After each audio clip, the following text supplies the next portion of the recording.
আসসালামু আলাইকুম সম্মানিত দর্শক, আজকে সকাল সকাল উঠে পড়েছি ঢাকার উদ্দেশ্যে রওনা দেওয়ার জন্য। এখন আমরা কিভাবে সেখানে যাব সেগুলো দেখতে থাকুন। আমি চলে আসলাম বাস টিকিট কাউন্টারে, আর এখান থেকে একটি টিকিট নিয়ে এসেছি। টিকিটের মূল্য ছিল 600 টাকা। তো 600 টাকা মূল্য দেওয়া থাকলেও 550 টাকা করে রাখে। এখান থেকে সকাল 7টা থেকে শুরু করে রাত 10টা পর্যন্ত বাস ছেড়ে যায় ঢাকার উদ্দেশ্যে। তো তাদের একটি নির্দিষ্ট সময় অনুযায়ী এই বাসগুলো ছেড়ে যায়। আপনারা চাইলে এখানে এসে টিকিটগুলো সংগ্রহ করতে পারেন অথবা ফোন করে তাদের কাছ থেকে টিকিট কিনে নিতে পারেন। তো যেই বাসের টিকিটটা কেটেছি সেই বাসটি হচ্ছে এটার নাম হচ্ছে কিং পরিবহন। বাস ছেড়ে যাওয়ার সময় হয়ে গেছে, এজন্য সবকিছু গুছিয়ে বাসের ভেতরে প্রবেশ করব এবং সেখানে কি কি রয়েছে সেগুলো আপনাদেরকে দেখাবো।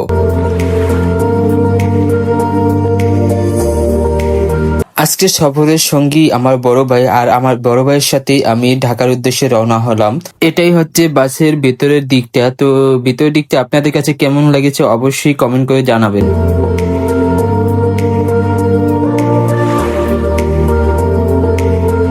কিং বাসে বসার জায়গাটা বেশ আরামদায়ক। ব্যাগটা উপরে রেখে দিলাম। এখন বসে যাত্রা শুরু করলাম। ইতিমধ্যে বাস কিন্তু ছেড়ে দিয়েছে।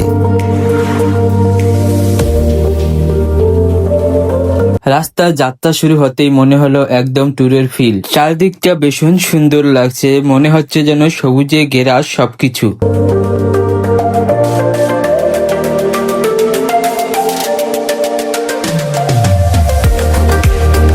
একটু সাইড হয়ে জানালার পাশে বসলাম। বাহির থেকে খোলা হাওয়া মনটা যেন জুড়িয়ে গেল। কিছুক্ষণ পরে চলে আসলাম বগা ফেরিঘাটের কাছে। তো এখন পর্যন্ত ফেরি এখানে এসে পৌঁছায় নেই, যার কারণে সিরিয়ালে সবকিছু দাঁড়িয়ে আছে। আর এর চারপাশটা ভীষণ সুন্দর ছিল, পাশে হোটেল ছিল। তো আপনারা চাইলে এখানে এসে যারা যারা নাস্তা না করেছেন তারা এসে এখান থেকে নাস্তা করতে পারেন অথবা নিয়েও যেতে পারেন। তো এই চারপাশটা ভীষণ সুন্দর ছিল, যার কারণে আমি নেমে তারপর এগুলোকে ভিডিওতে ধারণ করলাম।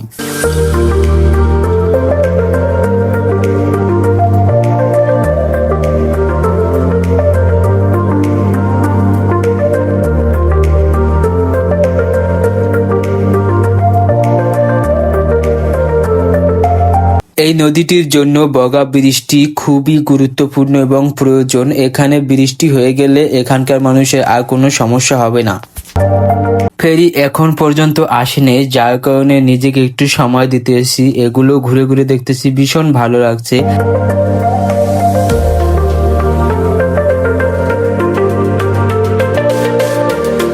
বন্ধু দেখতে পাচ্ছেন ফেরি কিন্তু এসে গেছে। তো একটি ফেরির জন্য 1 থেকে 1.5 ঘন্টা অপেক্ষা করা লাগে এখানে আসা সকল যাত্রীদের।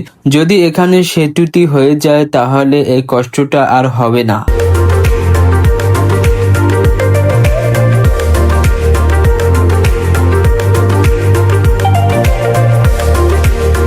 রোদের এতটাই তাপ ছিল, যার কারণে এখানে দাঁড়িয়ে থাকা অসম্ভব হয়ে পড়ছে। দেখুন আসমান দেখা যাইতেছে কিন্তু।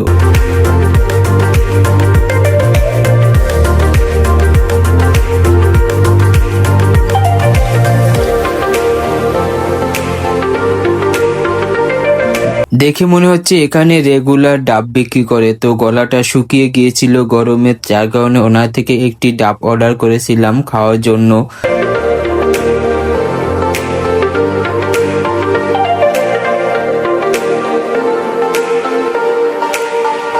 এই গরমের ভিতর যদি পাওয়া যায় ডাবের পানি তাহলে তো আর কোনো কথাই নেই। তো ডাবের পানি খেয়ে পরানটা জুড়িয়ে গেল।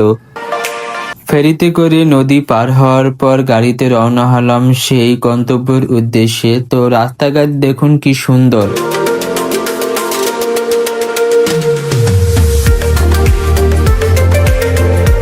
এখানে আসলে এমনিতেই মন ভালো হয়ে যায়। তো গাড়ি থেকে এই সৌন্দর্যটা উপভোগ করলাম, ভীষণ ভালো লেগেছে।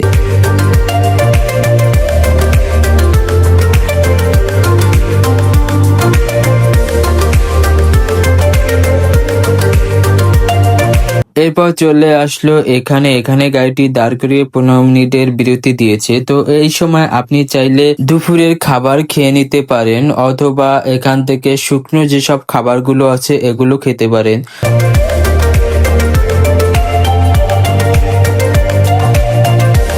তো ভাই আমাকে জিজ্ঞেস করেছিল আমি কি খাবো, তো আমি ভাইয়াকে বললাম পাউরুটি নিয়ে আসেন, পাউরুটি খাবো, অন্য কিছু খাওয়ার চিন্তা ভাবনা আনি না, কারণ এই গাড়ি ছেড়ে দিলে আর ঢাকা ধোলাই পারে নামিয়ে দেবে, এর ভিতরে আমরা চাইলেও কিছু করতে পারবো না, তাই যেসব পার্সোনাল কাজ আছে এখান থেকেই সেরে নিতে হবে। তো দেখতে পাচ্ছেন শুকনা খাবারের পাশাপাশি এখানে বড় একটি রেস্টুরেন্ট রয়েছে, আপনারা চাইলে এখানে 15 মিনিটে যা কিছু খেয়ে নিতে পারেন, ভাত পোলাও ইত্যাদি যা কিছু আছে এখান থেকেই খেয়ে নিতে পারেন।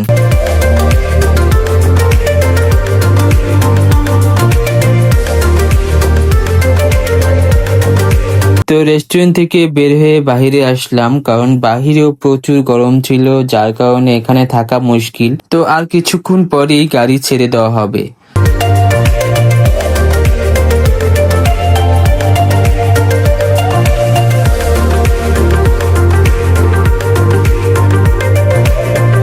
গাড়ির ভিতর থেকে বাহিরের ভিউটা দেখুন কত সুন্দর, তাই না? আর এটা যদি বাহির থেকে আমরা দেখতে পেতাম তাহলে অবশ্যই আরো সুন্দর লাগতো। গাড়ির ভিতরে এক একজনের এক এক অবস্থা, কেউ কথা বলতেছে, কেউ গান শুনতেছে, কেউ বা বাহিরে তাকিয়ে আছে। আজকের ভিডিওটি এই পর্যন্তই। ভিডিওটি কেমন লেগেছে অবশ্যই কমেন্ট করে জানাবেন। সবাই ভালো থাকবেন। আল্লাহ হাফিজ।